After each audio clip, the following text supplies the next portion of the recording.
All right, everyone. We're not going to break our attendance record this session, but people don't know what they're missing. We're in for a very interesting conversation today. I'm Scott Coe. Welcome to the ESG reporting. Are you ready for the SEC deadline session? My co-chairs, Michael Brown, Ross Malmy, and John Hilowitz, who could not be with us today, but the other two of us are here. We run the Global Load Management Interest Group. Our focus is really on understanding what's going on around the world, bringing interesting new topics to the PLMA that especially those in the utility practices in the US might not hear about, and in some ways trying to bring the message of PLMA abroad and seeing where we can sort of expand our membership a bit as well. So in the past, we've done some country focuses. Today, we're going to focus on something that's emerging as a practice around the world, which is ESG reporting. And I'm going to hand the mic over to Ross, who has done the lion's share of recruiting for this session today. Okay. Oh, we will be, because of the international nature of this, we do record and post this session. It's one of the few that we actually allow non-attendees of the conference to listen in on. So just be aware that we are recording audio and video here.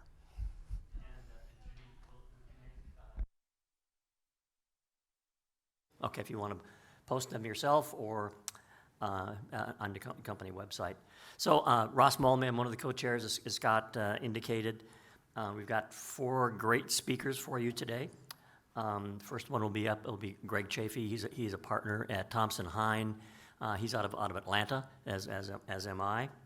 And then we have Sydnie Hinds, who will be our second speaker. She is the principal investor relations analyst at PGE here. And then thirdly, we've got McGee Young, who is the CEO of WattCarbon. And I understand, and I'm looking at your bio, that you were with Recur for a while, weren't you, as well? Yeah. And then our last speaker will be Tanya Nesbitt, also with Thompson Hine out of Atlanta. I'm not going to read their full bios here. If you've got the app, they're on the app on your phone if you want more information on them.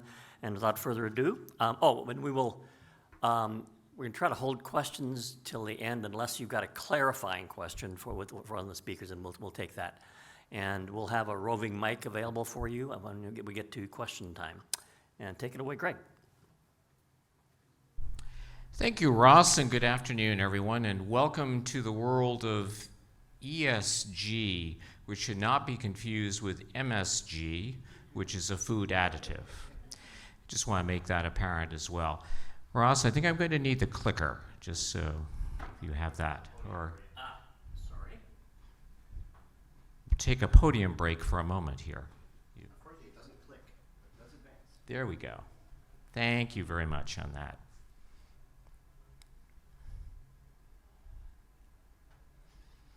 Okay, the basics of ESG. ESG can be thought of as a principle of business operation. It really refers to investing, owning, and operating a company based upon a set of governing principles. And those principles can also be thought of as responsible investing, or impact investing is another way or another terminology for that. So the bottom line of ESG is increasingly impactful. Some statistics show that there's a demographic breakdown or breakup in terms of who is concerned about ESG. About 35% of millennials make investment decisions based upon sustainability or ESG considerations. And that number reduces to about 20% for Gen Z, 16% for Gen X, and just 2% for boomers. And I guess if you're a centenarian, you're just glad to be here, if you will. Institutional investors, rating agencies, and consumers are increasingly focusing on ESG and looking for companies to be showing their commitment to sustainability and ESG principles, reporting and compliance aspects as well. S&P and Moody's track ESG compliance and reporting and monitor that and rate companies as well in terms of their compliance. The three criteria ESG can really be allocated among categories of interest and reporting. On the E side, environmental, climate change has taken a huge role in terms of the reporting aspects, as well as depletion of resources and biodiversity. When you look at the social side of ESG, diversity and inclusion are major considerations as well. On the governance side, we're really talking about how companies operate in terms of their management structure, the board, in terms of employee aspects. Are employees involved in operational, managerial decisions? And in terms of executive employer compensation, is there an equitable balance as well? Those factors have come out and emerged as key considerations. So let's talk a little bit about the business case for ESG. Utilities and large energy companies are reporting on a voluntary basis their compliance from an ESG perspective and have been doing so for a number of years. But the shift that is really occurring is one from a mandate perspective, the regulatory and reporting requirements that are subject to governance based upon federal or state regulations. And that emerging regulatory framework is having a heavy influence on the practices of companies, both large as well as mid-level and even small companies now. ESG is therefore moving from a voluntary reporting scheme to a mandatory reporting scheme. So, as an example, a given utility will take Duke Power. What is it doing today in its reporting on ESG? Well, in terms of the E side or environmental, it's reporting boosting renewables, as are many utilities. 30,000 megawatts by 2050, 30,000 megawatts of energy storage by 2050. Renewables, 40% of the energy mix. A smarter grid, investing $10 billion in upgrading the energy infrastructure and hardening the grid. Innovative technologies, advancing emissions monitoring, reliability, utilizing natural gas to supplement or boost renewables, for example. That's one case, but it's an example again of how the influence of sustainability reporting, ESG considerations are directly impacting the bottom line and business decision making across the board now as well. So what is this thing called ESG? ESG really first emerged about 2004 in a United Nations report with an interesting title called Who Cares Wins. That report was really a catalyst for starting a rolling stone, if you will, of ESG reporting considerations that emerged really at the international level first in terms of voluntary reporting. Today, ESG and impact investing represents about $30 trillion under management, big numbers at that. ESG has been pushed globally by some initiatives such as the Paris Agreement, the COP considerations have been an influence in terms of setting international standards as well. Right now, the EU leads in sustainability funds and marketing considerations with about 84% of global assets related to sustainable investment. The US is in a second place position, but way behind still. About 11% of assets or accounts are related to global sustainable assets. The three sectors that are in the lead position currently would be IT, consumer-related investment, consumer products, and materials. Goods as well are also in a heavy position in terms of sustainability reporting. ESG is really everywhere in terms of business management and operations. PwC reports that about 70% of respondent companies say that the CEO of the company is the main driver behind ESG implementation in a corporate setting. About 35% say a sustainability officer or sustainability compliance position takes the lead role. 30% or so say a CFO or a COO has leadership responsibility, and the balance, about 25%, allocate that responsibility to a legal function. It's interesting because there have been a number of recent announcements by large companies where the sustainability and ESG reporting has been focused on the legal role. And that likely is a result of the compliance aspects that are the regulatory aspects of ESG and sustainability reporting that are coming into play. The scope of ESG reporting is broad, as we said, and energy is not the only reporting aspect.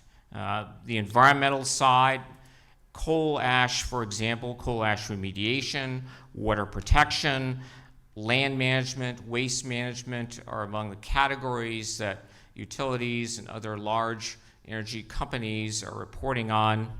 The social aspects of a safe workplace, employee assistance programs, employee retention, community involvement and engagement, and customer satisfaction are among the factors and considerations that are at play. On the governance side, the board structure is a large consideration, as well as security and cybersecurity are starting to play an increasing role in how companies are treating the sustainability aspects of their operations.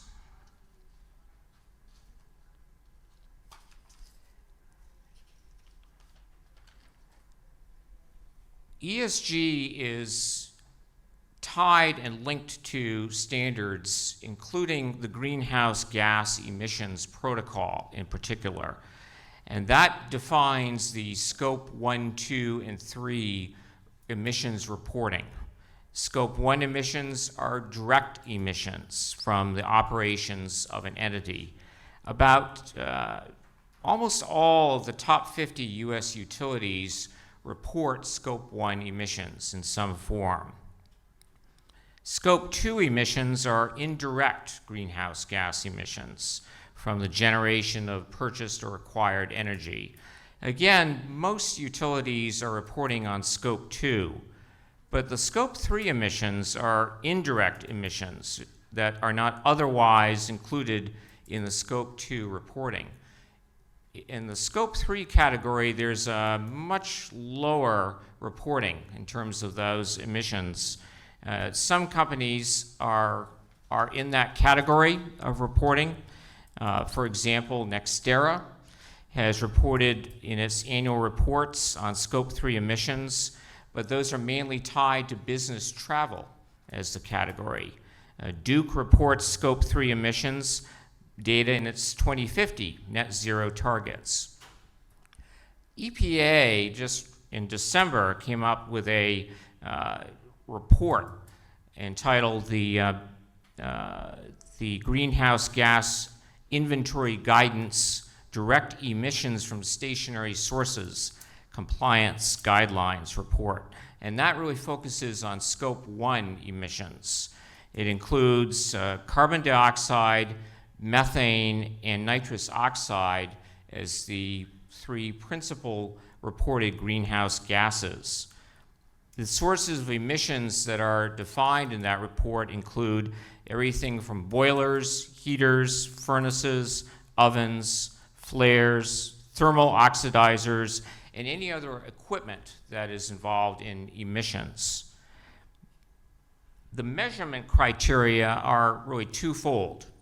There are direct emissions, which would be measured from continuous monitoring systems, and then analysis of fuel input, such as carbon content, is a secondary method of reporting as well. If you're looking at recency value in terms of what is happening from a regulatory perspective, you could even look at today's announcement from the EPA, in which the agency issued a final rule to strengthen and expand methane reporting from petroleum and natural gas systems. That was literally an announcement within the last 24 hours. So the regulatory landscape is constantly evolving, and we're constantly seeing new measures that are placing regulatory and compliance obligations on companies. In terms of the regulatory and reporting overview, the greenhouse gas protocol has become a standard for compliance. It is a voluntary protocol, but it has been adopted by many companies in terms of a reporting methodology. It lays out scope 1, 2, and 3 reporting requirements, and it has been a benchmark in that sense in terms of creating a methodology for tracking as well. The GHG protocol accounting standards and reporting standards include emissions in addition to those that are tracked under the EPA requirements, in addition to covering carbon dioxide, methane, and nitrous oxide. Other gases that are included are hydrofluorocarbons, fluorocarbons, sulfur hexafluoride, and nitrogen trifluoride. The GHG protocols also specifically include guidance on scope 2 and scope 3 emissions, and they reference, and the EPA references the GHG protocols as part of its compliance reporting as well.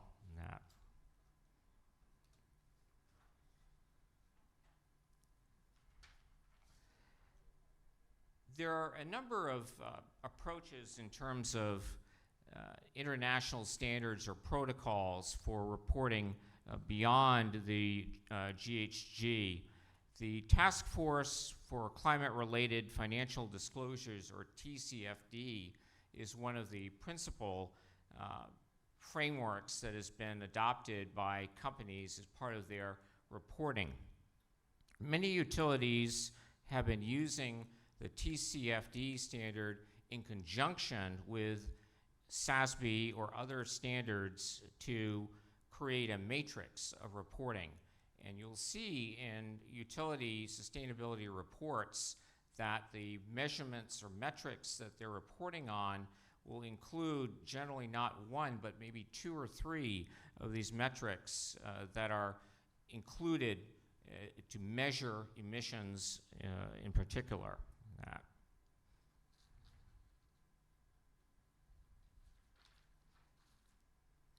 The key reporting frameworks that utilities are aligning with are really prioritizing opportunities as well. It's not simply a matter of managing to risk or compliance, but also managing to the opportunities for investment and opportunities for showcasing performance of companies by achieving a standard of compliance, achieving a standard of performance that is measured by investors and permits a a grading or a rating in some cases that is associated with improved performance of the company.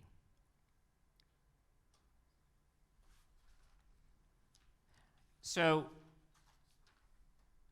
recently, the research and data that's been reported on ESG compliance is showing that about 90% of large utilities are increasing ESG investment. About 60% of utilities expect to hit net zero goals by 2050. We discussed the Duke survey, or the Duke standards. According to a recent EY survey, ESG will remain a top focus for the 50 major utilities for the foreseeable future. What are some of the challenges associated with ESG reporting? Well, one of the major areas that utilities are struggling with in particular is insufficient engagement with stakeholders. The question becomes how to engage with the full chain in terms of suppliers and customers, and whether those relationships are able to support and sustain the ESG investment and the ESG opportunities as well. Failing to build consensus among senior executives and the board is another consideration. If there's not a top-down structure of support for ESG and sustainability investment, that can be a challenge in terms of implementation and execution. Another challenge is translating and prioritizing reporting. We represent a large auto manufacturer that begins with T, so that gives you a 50-50 chance here as well. I've seen email chains of over 100 messages, one after another, in which internally there is a question being asked and semi-answered in terms of who has responsibility for ESG reporting, who is gathering the data, who is managing the information, how will it be reported, where will it be reported. Up it goes through the chain, one after another, through one management pool or one management niche to another. Where does it land? In this particular organization, the final landing pad is in the legal department, which is interesting. Goes back again to where does the decision-making reside? And then the final decision within the legal department ends up with us as the advisors to the company to interpret what do the greenhouse gas protocols say? What do the voluntary compliance reporting structures say the company should do? And more importantly, from the consideration of compliance, what do EPA regulations say? What do state regulations mandate? Those are questions that are constantly being asked and being reframed as well.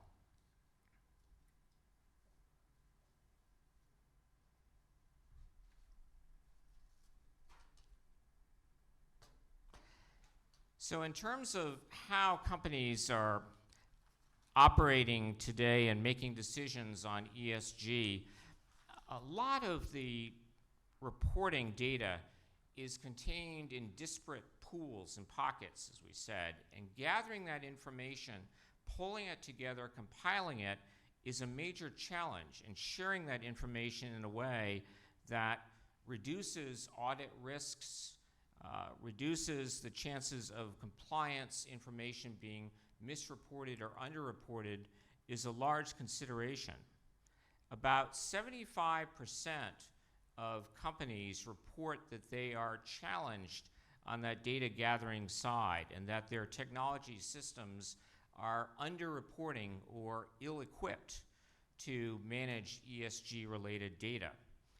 To keep up with that reporting responsibility, companies are facing increasing needs to invest more in ESG and in sustainability, put more emphasis behind the efforts of ensuring that within their organizations there is enough allocation of responsibility, roles, compliance functions to ensure that ESG is properly managed as well.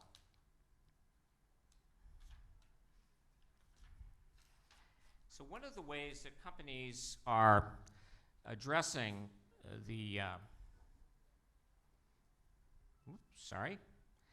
one of the ways that companies are addressing the need to manage ESG with more clarity is, again, by focusing on principles and standards that are norms across the board.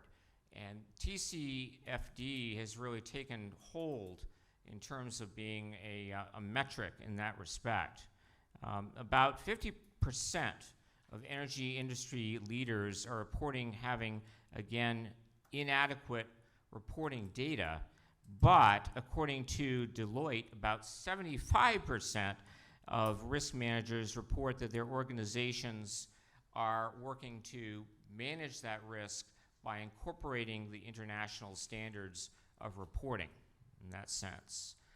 So what's one of the best ways for a company to address the ESG reporting challenge? Well, embedding ESG as a principle in operations and management is a key consideration. Focusing on ESG as being a norm of day-to-day operations is key.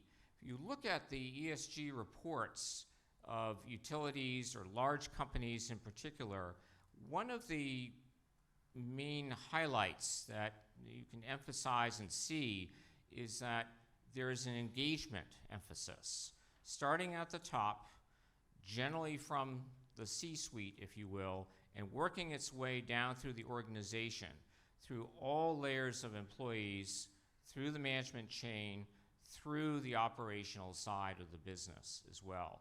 That execution element is really a key consideration.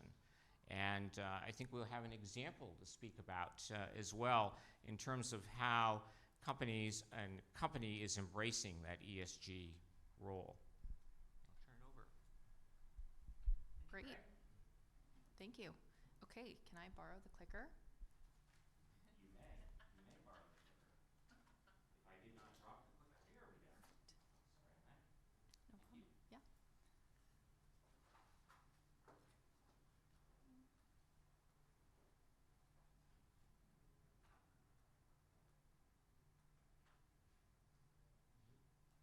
No problem. Yeah.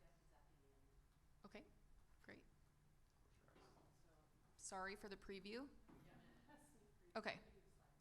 I think this is me. Here we go. Okay, great. Thank you so much. I'm Sydnie Hinds, and I'll be talking about environmental, social, and governance reporting at Portland General Electric today.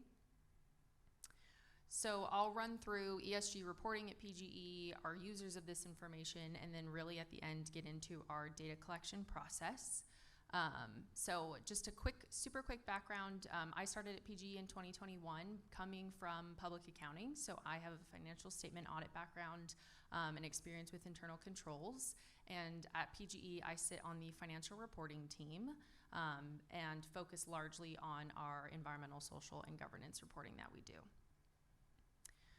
So Portland General Electric, we're a fully integrated energy company that generates, transmits, and distributes electricity, serving about 934,000 retail customers in a service area of about 1.9 million residents. And sustainability is really critical to our business. The well-being of our communities across the state, as well as our employees, is really important and critical for our long-term success. And so we focus on 3 corporate strategic imperatives, which are decarbonize, electrify, and perform. And so over the past decade, we've been really trying to think through how do we communicate our effort and our progress towards these corporate strategic imperatives. And so that's led us along our sustainability journey, or really our sustainability reporting journey.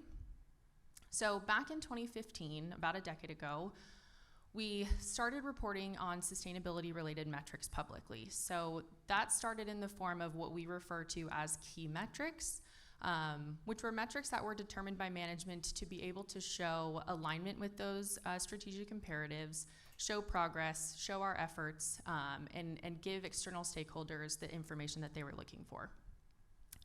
As we all know, ESG has been evolving, and that landscape is changing very quickly. And so as we've been on this journey, we are constantly evaluating how can we meet the needs of our key stakeholders? What information do they need? How can we best be transparent and tell our story?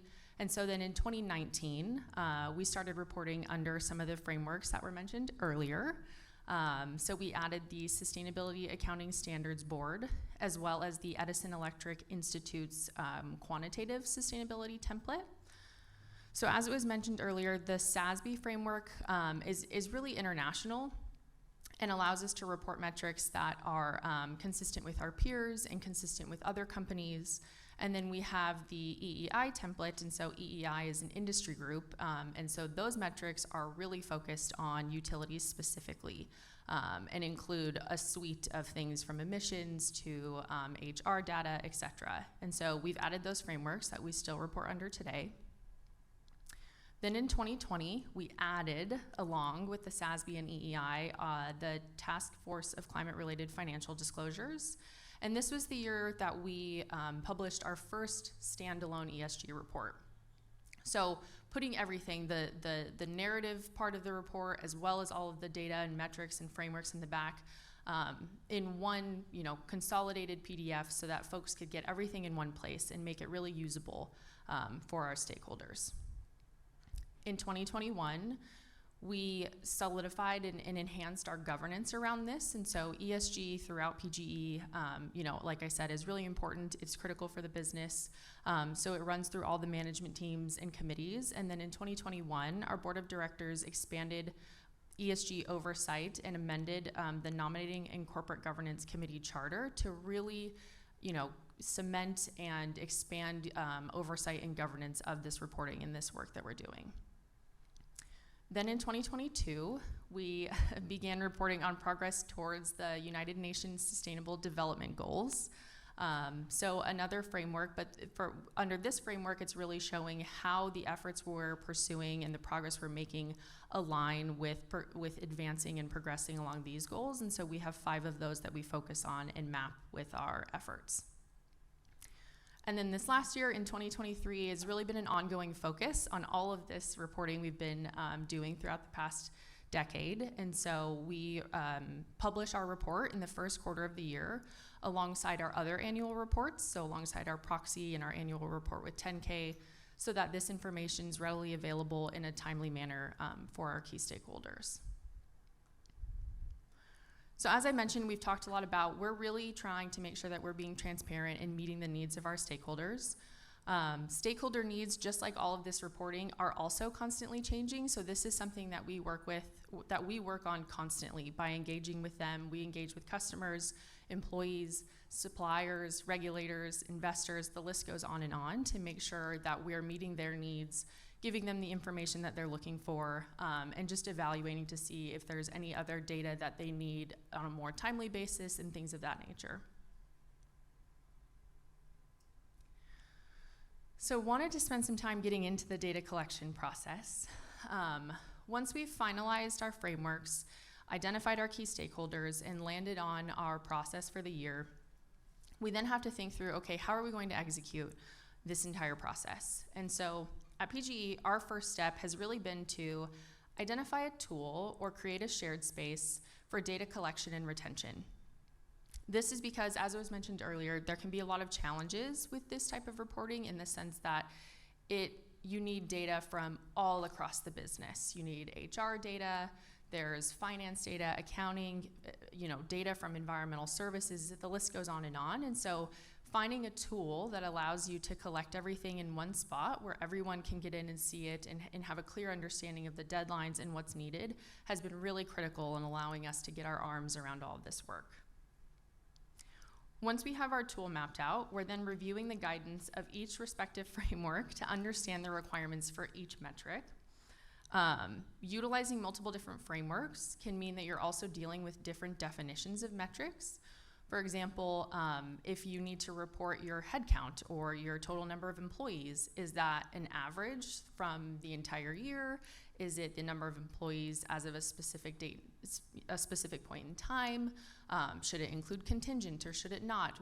What is the framework looking for, and how can we best meet the needs of that framework so that we're reporting things consistently, so that when you pick up our report and review that alongside another company's, if we're using the same frameworks, we're making sure it's comparable.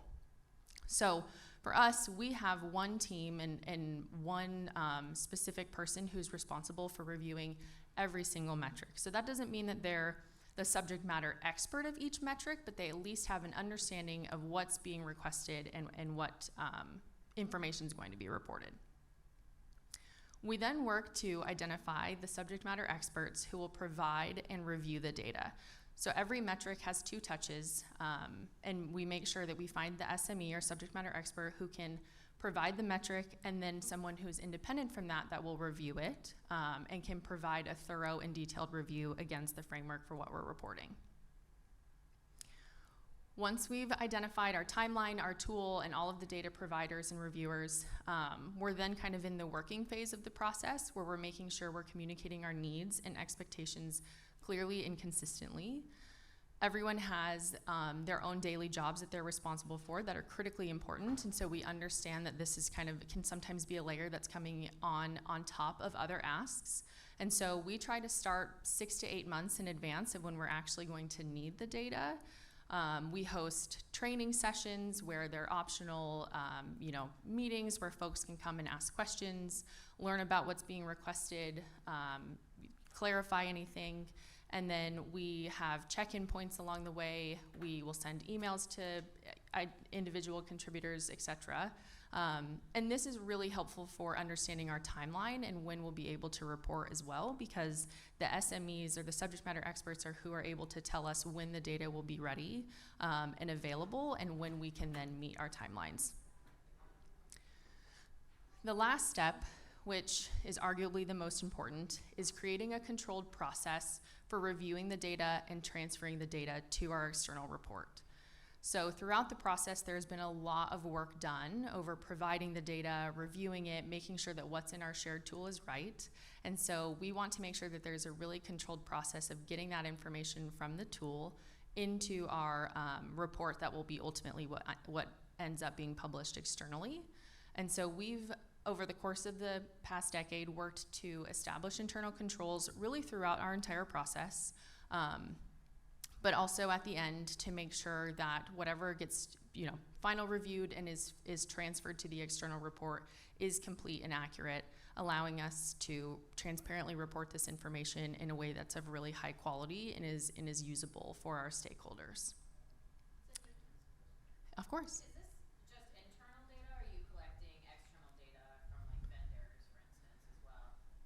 I would say a large amount is internal, but we do also work with folks like supply chain and whatnot to collect external information as well. Yes. Yep. Yeah. And we work with to finish talking about the internal control process, it's working really closely with our internal audit team, with our SOX team, the other teams that have experience doing other types of external reporting to see what kind of processes and procedures they use, to see if there's any we can leverage. And if we can't directly leverage, where are we seeing gaps, and what kind of processes can we put in place to address those gaps to make sure that we have the right controls in place. So just to wrapping up, like I said, at a high level of our data collection process and how this supports really all parts of our business at PGE, we have GHG, greenhouse gas emission reduction targets and requirements that we have to evaluate and track constantly. Lots of clean energy investment. We have a green financing framework that includes having sustainability-linked metrics in our credit facility, as well as DEI goals and metrics that we're tracking closely. And so there's a lot that's going on throughout the business, and it's really critical that we have the right controls and procedures and processes in place to make sure that we're collecting information at a really high quality. Thank you.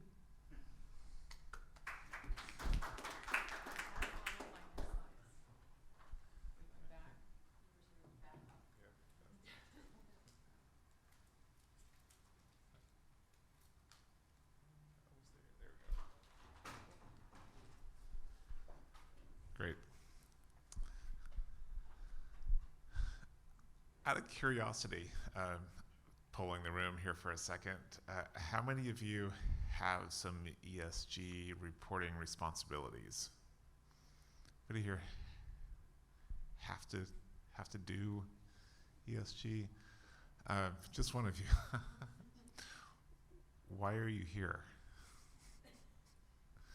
I mean, actually, like, curious. Like, what are you guys interested in from an ESG reporting question? Like, what are the driving? These are supposed to be kind of interactive forums, I think, a little bit on this day, rather than us just blathering on. Not that you guys were blathering, that was really interesting, but I will blather. So, out of curiosity, what's motivating you guys to learn a bit more about ESG and reporting? So I'll just start by sort of introducing that.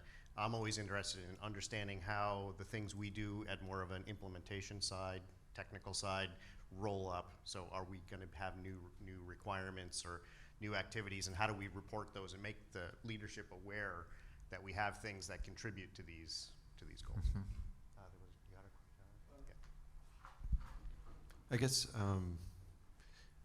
I've had an interest in being able to track carbon emissions from utilities, and there's some blind spots. I was hoping that some sort of pressure, like a need for reporting, might unlock something. So Yeah, cool. McGee with Clear Result. So I don't personally do any reporting, but I know that all of my clients have a lot of interest in reporting, especially on carbon. And then just the fact that we work with customers a lot, wanting to know exactly what is driving the customers, what are the challenges that customers will be facing, so that I can know how best to help them. Mm-hmm. That's why I'm here. Mm-hmm.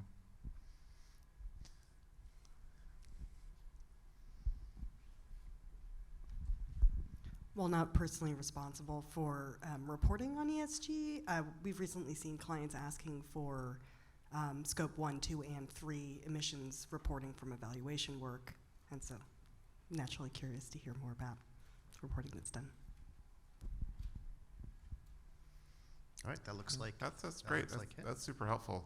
Can I ask you a question real quick on this work that you do?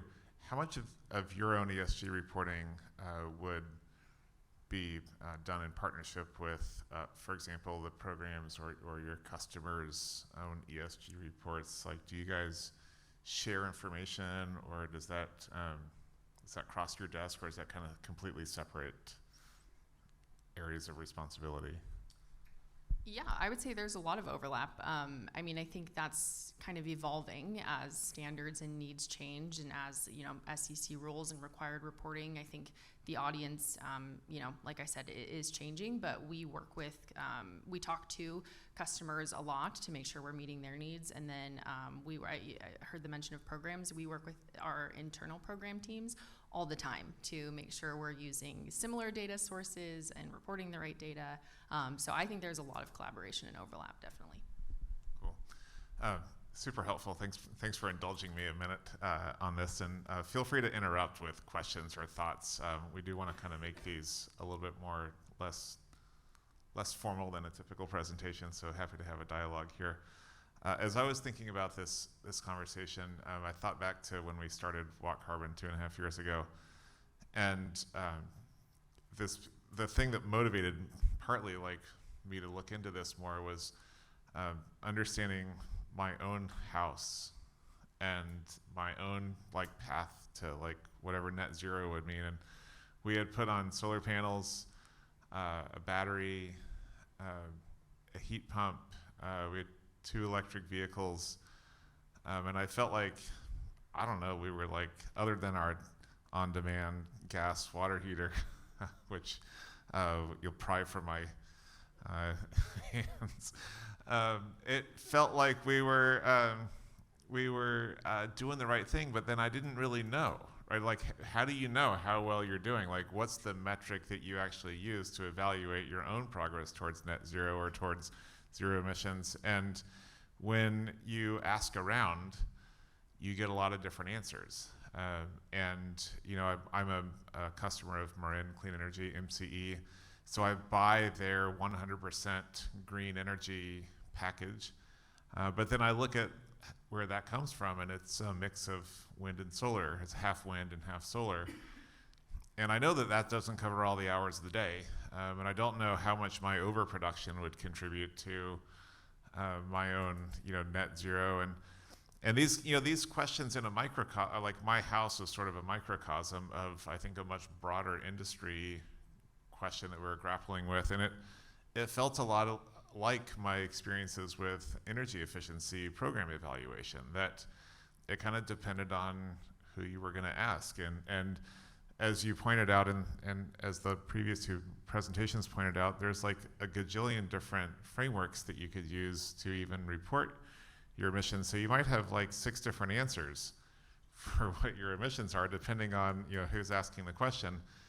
And this all like this feels like it's almost like it would be funny in a way if it wasn't so serious. Like we're like this is like literally the planet is like at the future is at stake here, and we have like 6 different answers for what our emissions are. Not to mention, like, what does that mean for taking action, and how do we turn that into like a plan that we implement? I'm encouraged by the fact that half, I think somebody said half of utilities are planning on meeting a net zero goal by 2050. Like, that means half aren't, and that's 2050. And to me, that's like horrible news. Like, that's discouraging beyond discouraging that only half of utilities plan on meeting a net zero goal by 25, in 30 years, almost 25 years from now. So I feel like the challenge that I want to issue to all of us is to step up our game, is to do more. I mean, we all are working hard on this stuff, but we can't be satisfied with just sort of like meeting a SASB goal or meeting these reporting requirements, but really, figuring out how to unlock a faster pathway to decarbonization. We probably have 30 years to get to zero.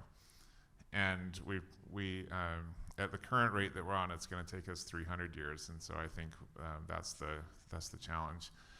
Can I just comment in that chain of 100 emails that I referred to, one of them in very bold type was WTF, which I think you can translate yourselves as in, what do I do? How do I know which of these metrics I'm supposed to be reporting on? I think that kind of goes to your point that you're saying that there's confusion as well too. Totally.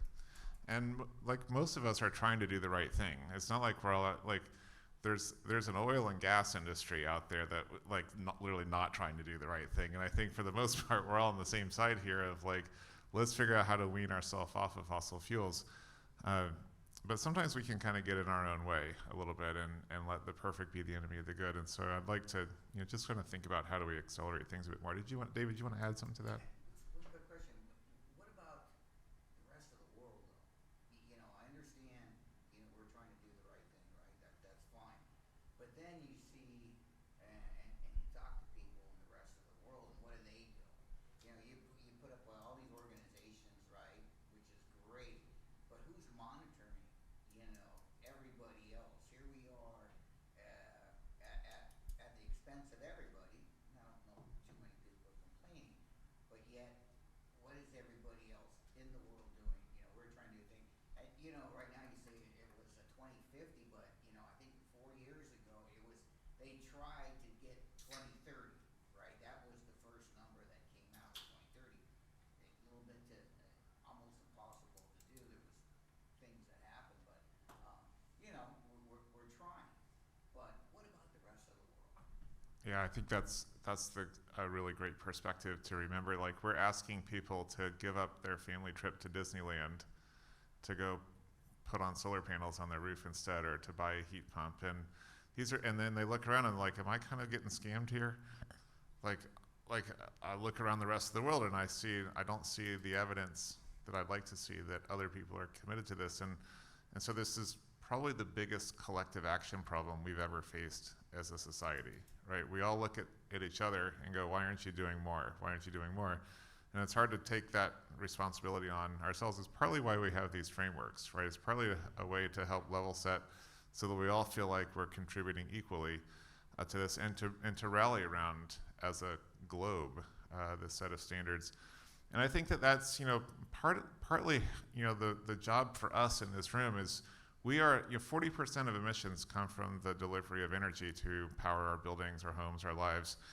And so, like, we are literally what's standing in the way of, like, decarbonizing is those of us who are working in this industry. And we have an opportunity to kind of reimagine how we develop and deploy energy resources, clean energy resources specifically. And part of that is to evolve the utility itself as an institution. We've thought long about a utility being, is sort of a centralized place to produce power. We deliver it to all customers. We have this kind of like mandate for ourselves is to make sure that the lights stay on. Our energy programs have thought about how to optimize our supply of energy. Our savings programs are regulated, so most of the work that we do to deliver energy savings is done within the context of a particular regulatory framework goals that have been identified for us. But the utility system itself, the utility model is changing. One of the things I love about PLMA is that we are on the cutting edge. You go to some other conferences and they talk about like the utility of the future, but the utility of the future exists at PLMA. This is where most of the cutting edge work is getting done. And so now we're talking about two-way orchestration between supply and demand, making sure that we're curating our energy supply to procure from enough renewable energy to help meet these goals that we've set for ourselves, and making sure that we are aligning the delivery of that energy to our customers' goals. Increasingly, we've got, and it's sort of a weird thing to think about, but it's like the major corporate actors on our planet are the ones that are driving most of the change. I mentioned this morning that 70% of new wind and solar projects that came online last year were underwritten by a corporate PPA or VPPA. So corporate procurement is really driving a lot of our new clean energy development, but we also, as utilities and as program administrators and those who are responsible for delivering power, need to also now pay attention to what they're asking of us. Our carbon, we're thinking about it. We heard from Duke earlier this morning, thinking about an emissions reduction platform that they're doing, that's sort of specifically speaking to their customers' goals for reducing emissions as a form of, it's replacing the old O-Power, home energy report. Now we're getting a carbon emissions reduction report, which is, I think, really great progress, and it helps to align around these shared set of goals. But it's also causing us to reevaluate the metrics that we use for these programs and for these savings. So I want to talk a little bit about kind of some of the challenges that we've seen from the customer side in evolving the frameworks that we use for meeting our ESG goals. So how do I know if I'm net zero or not? I think, from a data standpoint, we've historically aligned around annual reporting, especially in the world of energy efficiency. Now 24/7 seems to be the way in which we're reimagining, and this is primarily because of the diurnal patterns of wind and solar production, that the sun shines during the daytime, the wind tends to blow more during the night. And so if you're using an annual number, then you're not really capturing the impact of these types of renewable energy resources. And then peak loads happen during the early morning hours and the evening hours, just as those renewables kind of are at their lowest point of production, which causes an extra stress on the grid because we're both trying to ramp up peaker plants, typically natural gas, but also gives us an opportunity to leverage demand-side energy resources for those difficult times of the day, which renewables are at a lower point. And so how do we adapt our carbon accounting frameworks, our reporting frameworks around 24/7? I'm on the board of directors of an institution called the LF Energy, which is the Linux Foundation's energy division. It's the largest open source community of energy projects in the world. And 2 years ago, we created something called the Carbon Data Specification that brought together the large tech companies along with utilities and others to try to think about what were the data reporting requirements that were going to be needed for this transition to hourly accounting. And we created 2 working groups, one to build consistent standards for grid data, and the other to help access customer data. And both of these are really large pain points right now for the early adopters. If you're like a Google, for example, and you've got facilities all over the world that are using energy, not just the big data centers, but real estate as well, how do you go actually access all of your billing records from all those different facilities? And many of those are monthly. So how do you take that monthly energy use data and turn that into an hourly accounting so that you can actually understand what your hourly impacts are? That's a really difficult challenge for large companies, just as well as a challenge for us as individual consumers. And then grid data. We have the great resource from the EIA, the hourly grid monitor, but that's at the balancing authority level. And as a lot of us know, there's very specific utility-specific energy mixes that should be easier to obtain. We just don't have visibility into that, much less visibility into the distribution grid and the carbon emissions on the distribution grid. So those are the two kind of like from a consumer side, from somebody who's trying to do ESG reporting, where the biggest holes are is access to that carbon data, and then easier access to customer data. The actual practicality of this is really interesting. So the idea of doing 24/7 carbon-free energy has taken hold in a lot of people's minds, and I think as both the SEC, the greenhouse gas protocols, and then obviously a lot of the IRA provisions are requiring this kind of move towards hourly matching. And I wanted to just kind of like illustrate, if you guys haven't, I'm sure many of you have thought about this too, but it's just kind of like a good thought exercise to think about, what are we asking of people when we're asking them to match their load with renewables on a 24/7 basis? And this is a kind of a monthly load profile of a typical building. I forget exactly where I took this from, but you can see what's typical is that we'll use a little bit more in the summertime and a little bit less in the shoulder seasons in the wintertime from an electricity standpoint. I think I'm using NREL data, if you guys have used the end-use load shape database from NREL. And so when we think about that doesn't seem that hard to match to renewables. And that's kind of how it's done today, is we'll take this annual usage, match it up maybe on a month-by-month basis. More typical is quarterly. And we're okay, and this is why most people who do this work today do this on a quarterly or annual basis, because it's not that hard. This is what, however... I need to wrap up in the next 5 minutes. We've got time for time and questions. Yeah. This is, however, the solar load profile of a typical solar panel array over the same annual time period on a month-by-month basis. So all of a sudden, you're starting to see now that the solar panels don't work very well in the wintertime. We just don't have as much sun as we typically have. And when you try to balance these two things against each other, this is your residual. So you get extra energy use in the wintertime and then extra solar production in the summertime. So when you have, you think about this from an annual basis, okay, I might still be net zero, but on a month-by-month basis, I'm really running into some balancing issues. This is what utilities are facing too, by the way, as they try to ramp up renewables, is how do I have power in the wintertime when the sun's not shining? And this is what it looks like on a daily basis. You can see the solar panels are working pretty well, not working well in the wintertime. And then on an hourly basis, this is the load shape profile, netting out your hourly energy use with the solar production. And so as you're thinking about an ESG report, and you've matched on an annual basis, how do you think about your emissions impact? What is the way in which do you count all that overproduction of solar against your emissions? You get sort of negative emissions from that. These questions are unanswered by most of the protocols that have been described earlier. This is anybody's, you choose your own adventure is the way.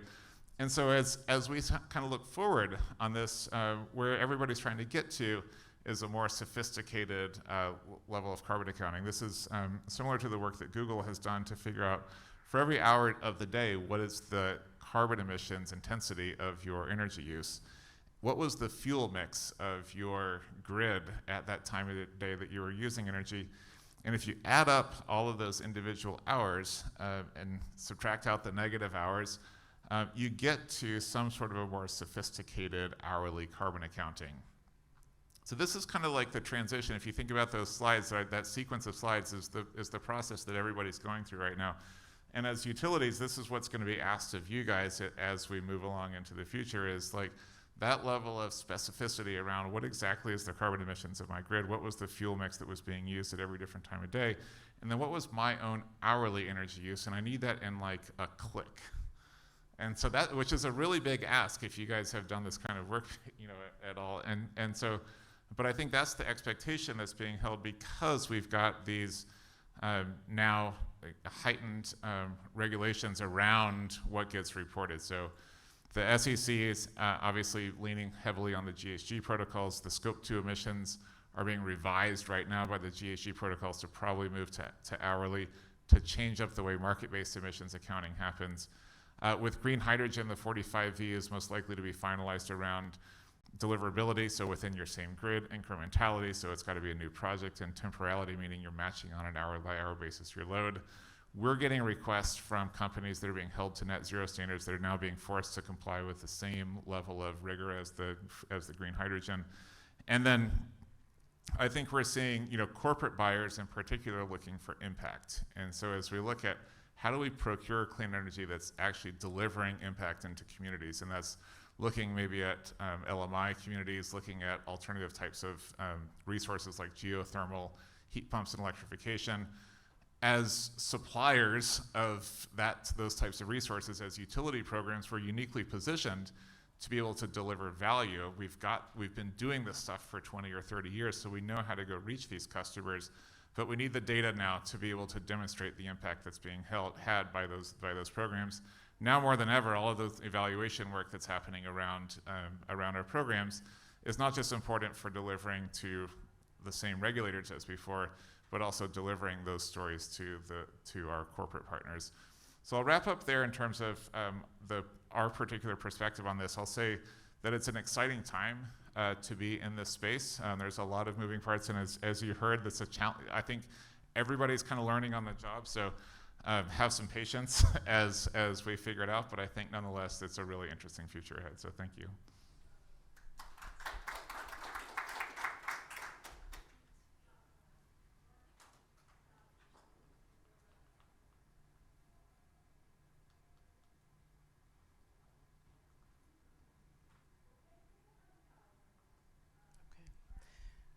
Good afternoon, everyone. I'm Tanya Nesbitt. I'm also a partner at Thompson Hine and a colleague of Greg's, and I'm very happy and thankful that I was invited to speak to you guys today on one of my favorite topics.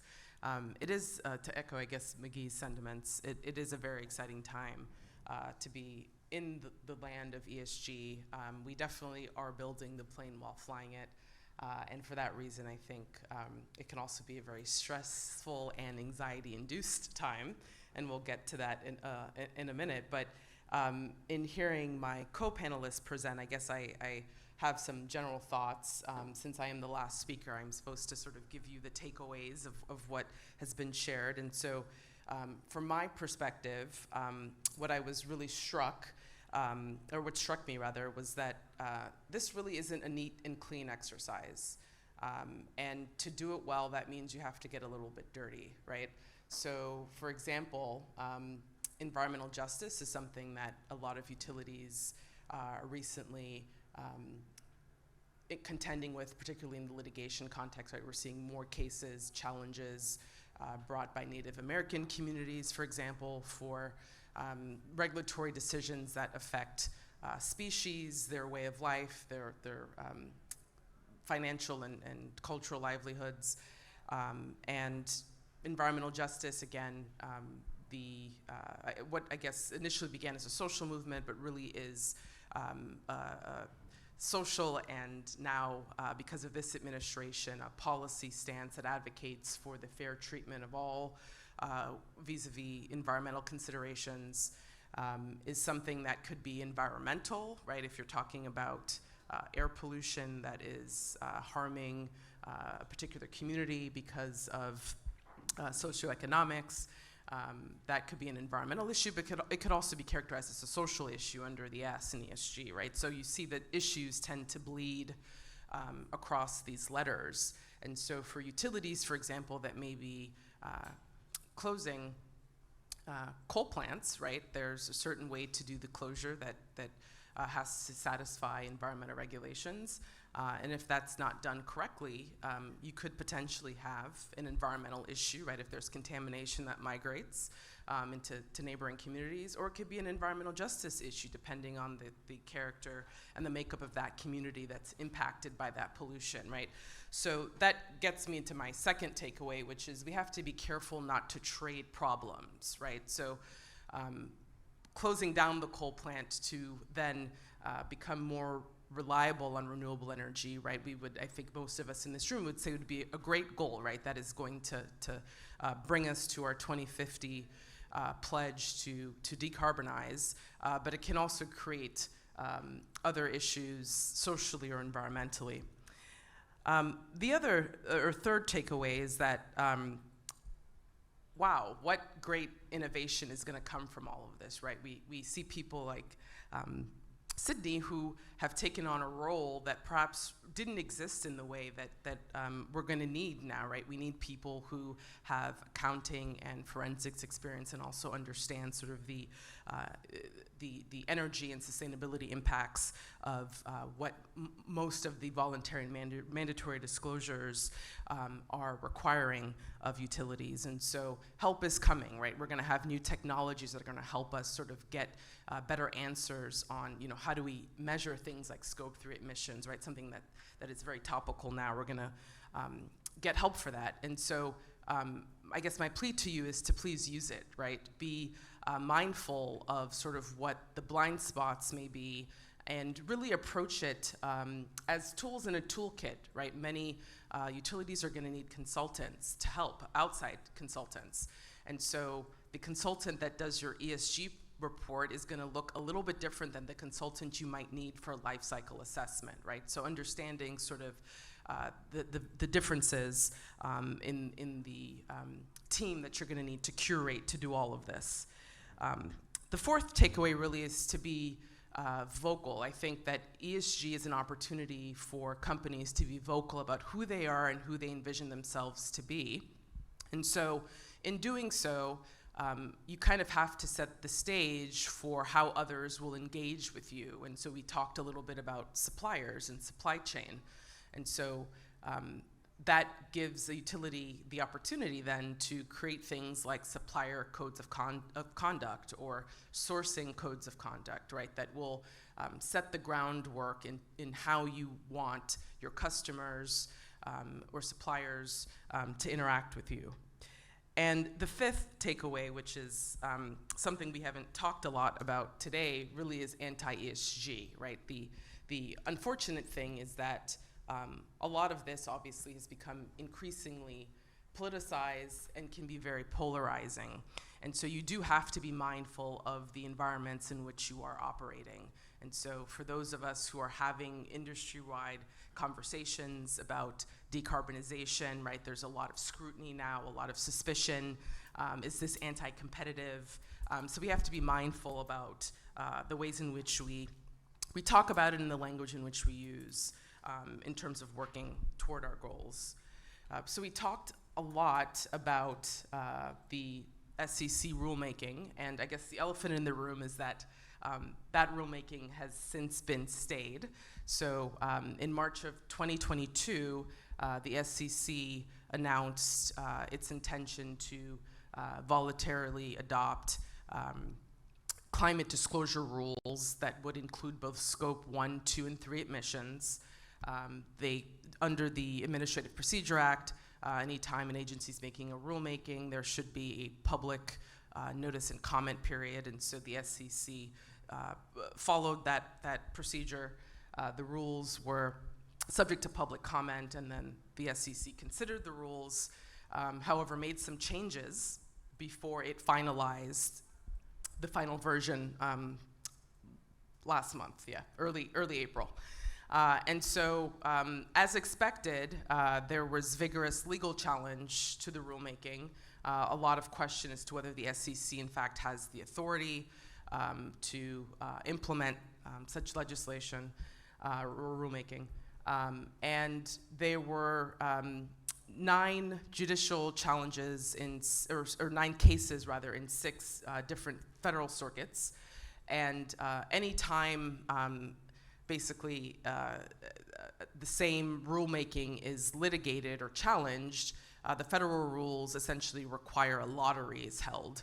And so a lottery was held, and the 8th Circuit won the pick for where all of the cases would be consolidated. There was a lot of question as to the compliance dates in the rules, the first of which are 2026. whether those would go into effect or whether those would be stayed. And so I think the sort of word on the street is that the SEC was a bit concerned about litigating whether the rules should be stayed all the way up to the Supreme Court, and instead voluntarily chose to stay the rules so that they could really focus on litigating the substance in the Eighth Circuit. And so it's left us with some questions because the compliance deadlines still remain in place. The SEC still, has vowed to vigorously defend the rules. And so I think it's left a little bit of confusion for those companies that are publicly traded, whether they should start now or wait to see sort of the outcome of that litigation. And obviously, our recommendation is that you have to start now because you're not going to be in a good position, particularly with all of the data and information you have to collect and audit. You are not going to be ready to report by 2026. The interesting thing here with this litigation is that both sides of the issue have sued the SEC. So you have Sierra Club and Natural Resources Defense Council that have sued, that have said that the SEC rulemaking didn't go far enough because the SEC did not implement Scope 3 as part of its final rulemaking. It just went forward with Scope 1 and 2 emission disclosures. And then obviously the industry side that's saying the SEC did too much. Generally speaking, we've seen since 2022 a sharp rise in the number of ESG-related lawsuits. Initially, a lot of that litigation started out related to product advertising, so consumers basically alleging that a company sold them some type of consumer good, perhaps, and made claims that it was recyclable, and perhaps that wasn't true or wasn't adequately qualified.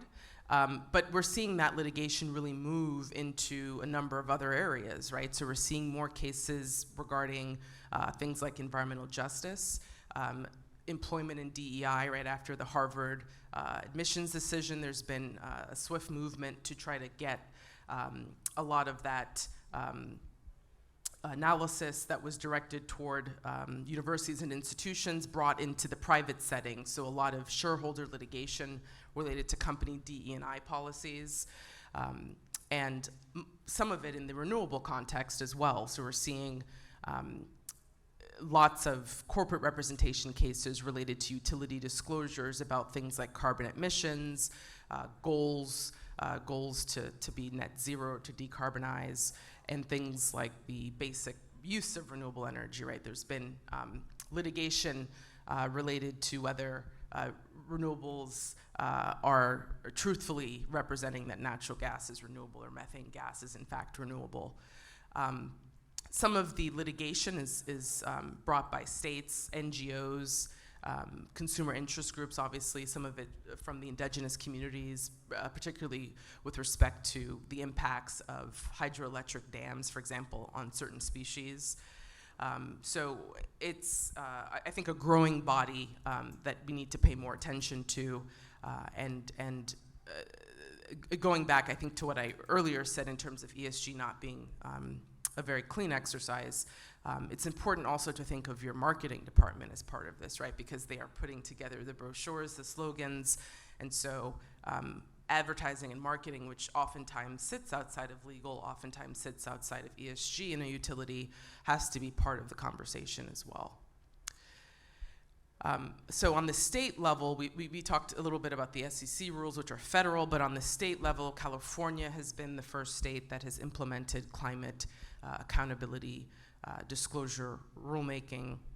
The big takeaway here is that these required disclosures apply to both public and private entities as long as they meet the dollar threshold, which is $1 billion and $500 million respectively.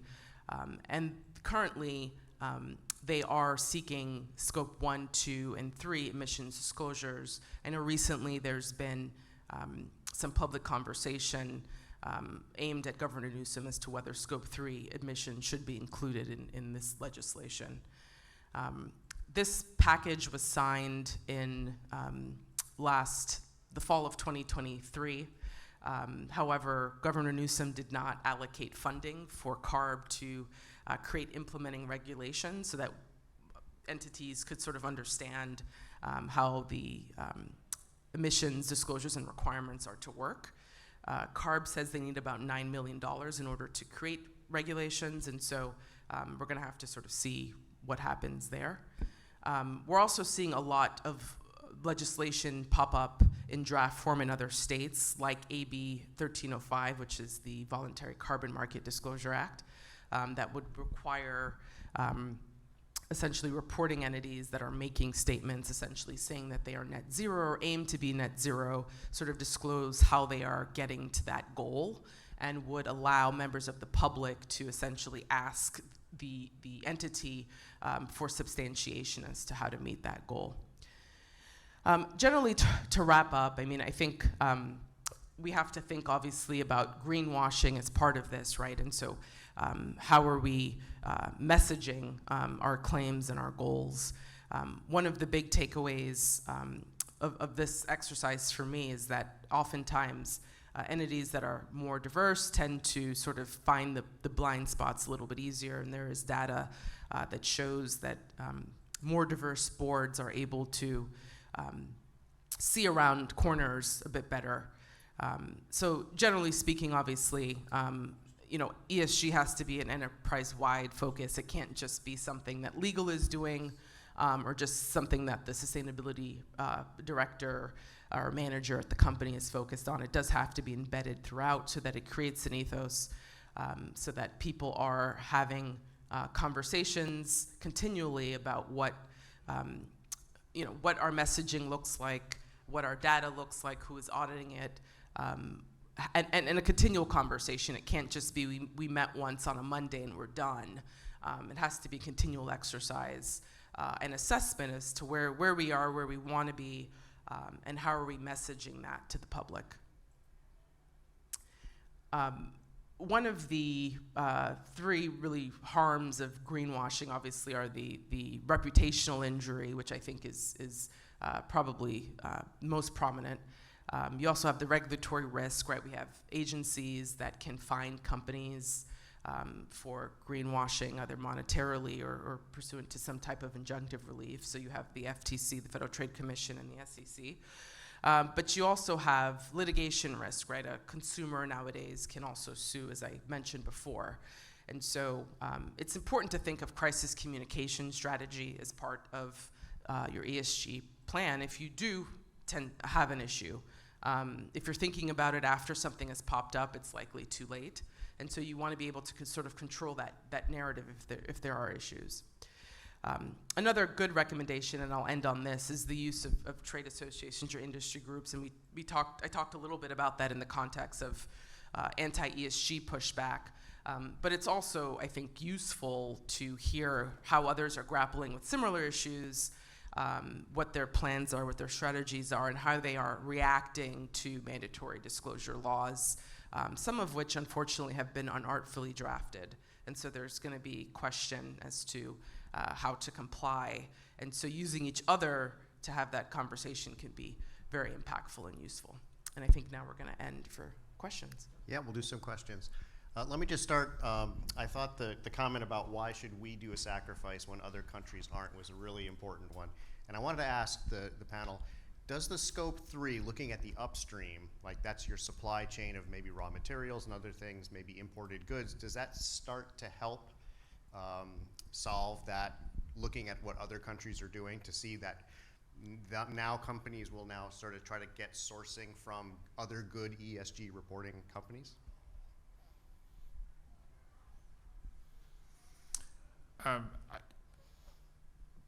No, it won't really help. Honesty is good.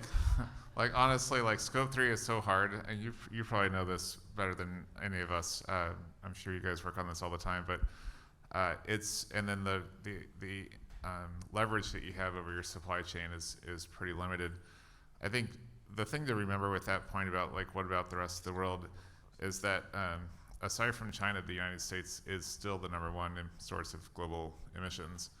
And so most of the rest of the world looks at us and goes, hey guys, what are you doing? We're the #1 producer of oil and gas on the planet, and we continually, aren't leading on deployment of renewables, for example. So there is this sort of sense that yes, developing countries are going to have to figure some things out too, but there's still a tremendous opportunity here in the United States for leadership, and then that turns into technology leadership, at a macro level, which I think is another way to kind of. So rather than thinking about it as a sacrifice that we have to make, think about it as an investment in our future.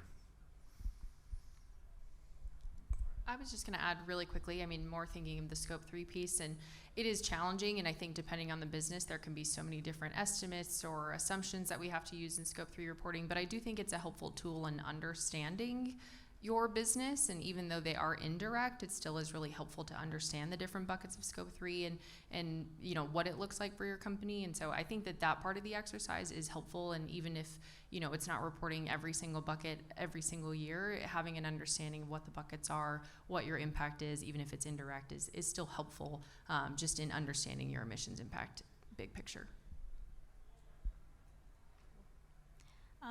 I have a few questions, but I'll start with one because I don't want to hog the mic. But thanks, guys, for the presentation. I thought you guys did an awesome job of distilling down the information and parsing through the alphabet soup of all these frameworks and standards that are often very confusing. So one question for you, Sydnie, to start it off. You mentioned that you have a tool to collect all the data for your ESG reporting. What tool do you use? Yeah, it's a good question. And so when I say tool, I would think of it more as a shared space. And so it's just like a cloud-based application that allows us to drop our answers in. So because the data is so different, and it's coming from so many different teams, I don't know that there's a tool yet that exists that can collect emissions and HR data and all the other data from their source systems. So what we're doing is really relying on the subject matter experts to use whatever tools and systems they use to calculate the data, but then we have a shared cloud-based space where they kind of submit the answer and all the supporting information, the backup workbooks, the documentation memos, the list goes on, so that there's one space where we can see the answer and align it with the report. I don't know if that helps clarify or makes sense. Yes, that does. Okay, great. Yeah, the one-stop shop tool to be coming soon, I'm sure. Yeah, it's a common challenge amongst a lot of companies I work with, like Coca-Cola and others, who are trying to gather all this data. So if you found the secret sauce, I definitely want to hear about it. But hopefully that tool comes soon in the future.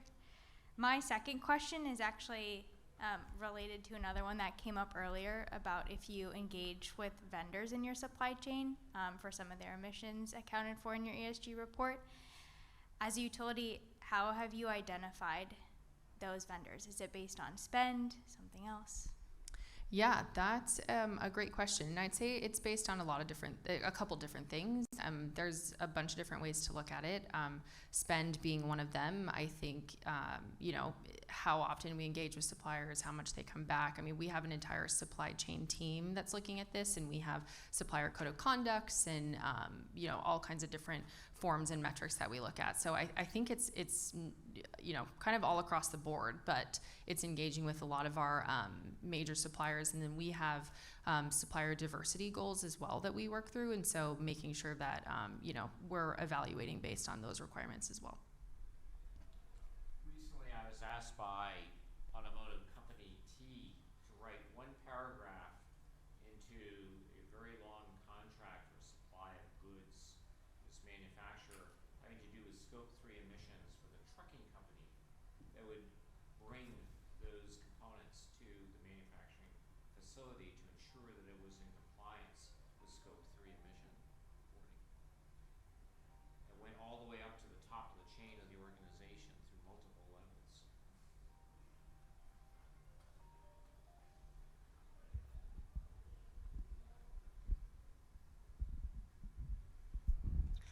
We've been talking a lot about reporting and compliance, and I guess I'm just sort of wondering what mechanism exists from those reports to engage with continuous improvement. So, there's all these data, different units, different metrics. what means that you're doing well? How within your organization do you determine how to improve on ESG? Does that question make sense? I'm not sure.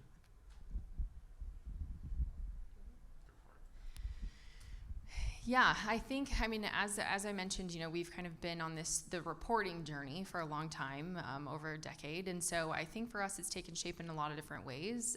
We've created what we refer to as an ESG steering committee, which has folks, senior managers from, we try to touch as many departments in the business as we can that come together on a regular cadence to meet and discuss the impacts that they're seeing in their department related to this reporting. And so I think that's one way that we kind of make sure we're, keeping in touch with the business and hearing, what are you hearing from your key stakeholders, which it can look different, depending on the department, and just seeing what their needs are.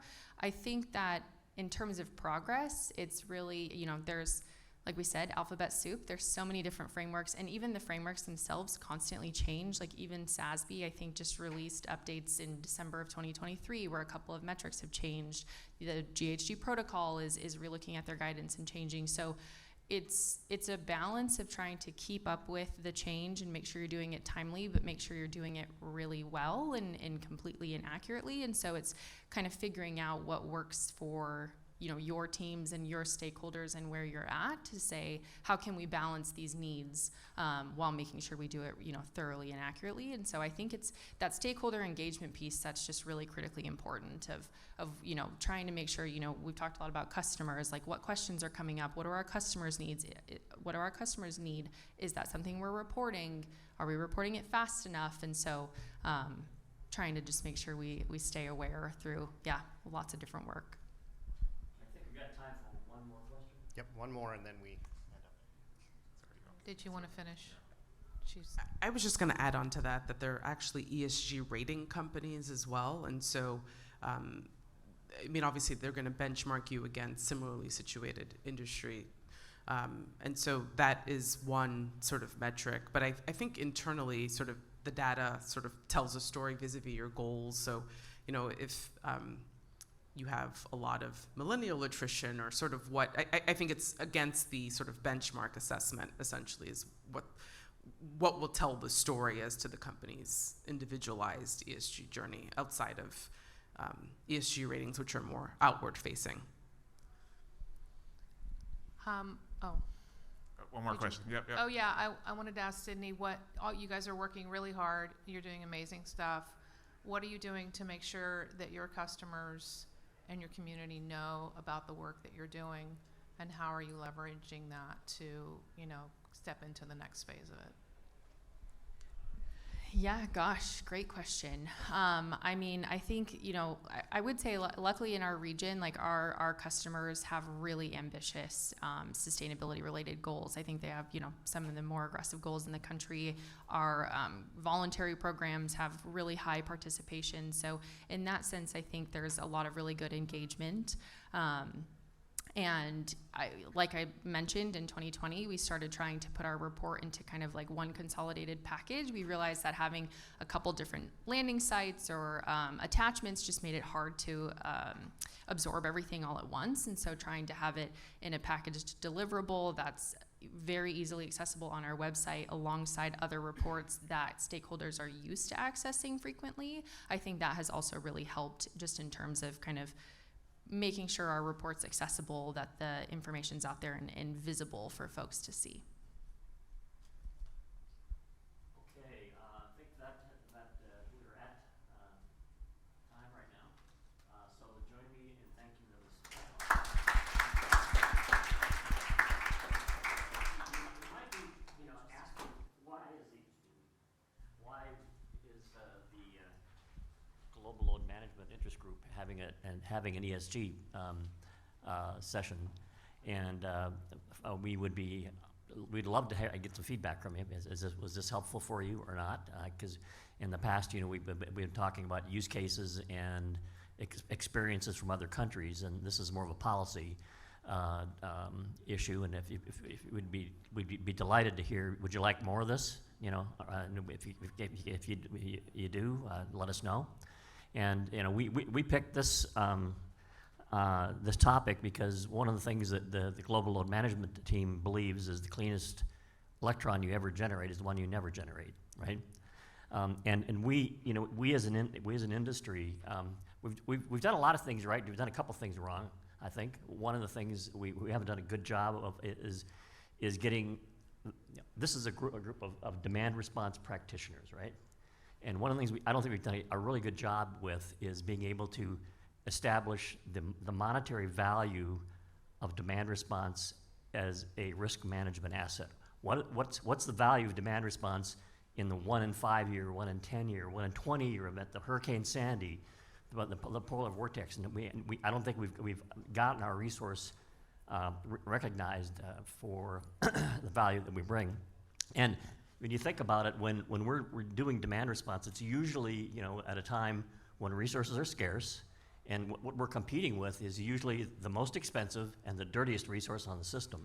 And I don't think we're getting a value for that, and that's what we probably should be communicating to the ESG team at the utilities is, hey guys, we're saving a bunch of carbon at peak here. So anyway, we'll wrap up with that. There is a reception now on the 23rd floor of this building, so just take the elevator straight up, and I'm sure these guys will probably be around to answer some more questions. I've got more questions than I had going into this, so thanks again.